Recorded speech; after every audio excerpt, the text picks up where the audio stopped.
Hello there, thinkers and writers. Welcome back to your go-to corner for political science exam prep. Today we are looking at a classic essay type question that's popped up again and again in university semester exams. And here we have choose between Hobbes and Rousseau. It's the battle of sovereignties, absolute versus popular. Which one should you write? Well, don't worry, in the next 15 minutes, we'll break down both answers so you can make the smart choice and write with clarity and confidence. Alright, first up, Thomas Hobbes. Born during the chaos of the English Civil War, and trust me, his theory reflects it. His most famous work, Leviathan, written in 1651. And in it, Hobbes lays out a chilling but sharp vision of human nature and political power. So what does Hobbes say? He starts with a very pessimistic view of human nature. For Hobbes, in this state of nature, there is no government, no law, no order, only fear and insecurity. So what is his famous line? The life of man is solitary, poor, nasty, brutish and short.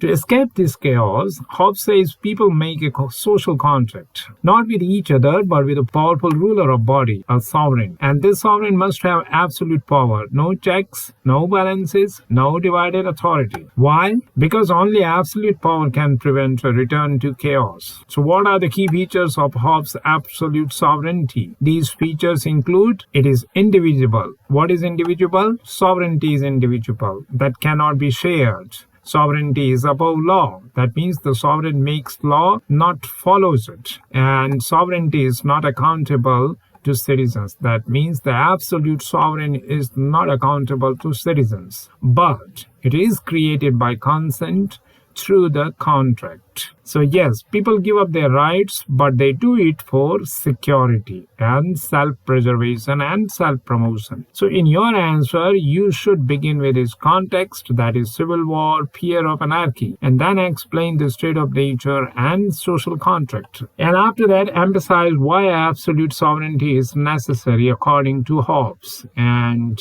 additionally, mention the Leviathan metaphor, the ruler as a giant made of the people. Add critiques. What about liberty? What if the sovereign becomes a tyrant? And your essay with a reflection. Hobbes is not anti-democratic by today's standards. He just feared disorder more than oppression. Now, let's move on to a completely different energy.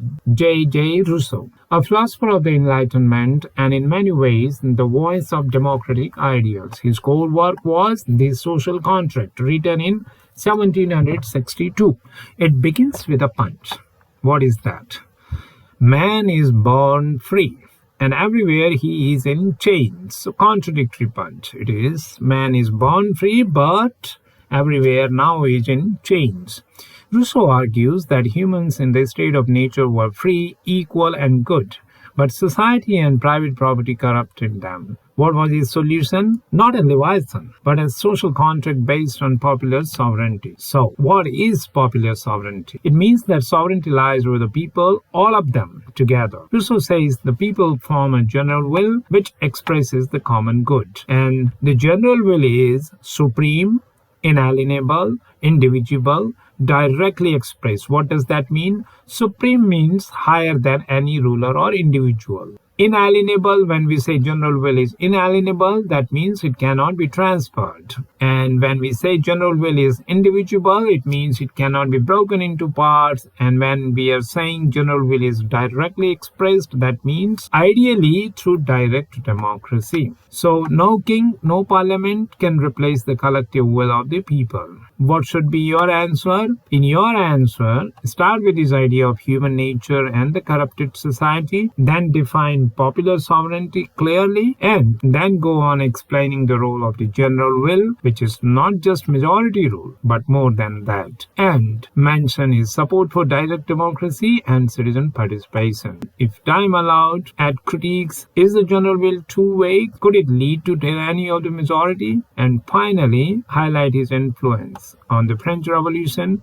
modern democracies, and even constitutional thought. Where Hobbes gives us stability, Rousseau, you always remember, gives us freedom and participation. So, who will you choose to write about in your exam, Hobbes or Rousseau? If you want to focus on order, control, and strong authority, then Hobbes is your guy. If you are leaning towards freedom, equality, and collective will, go with Rousseau.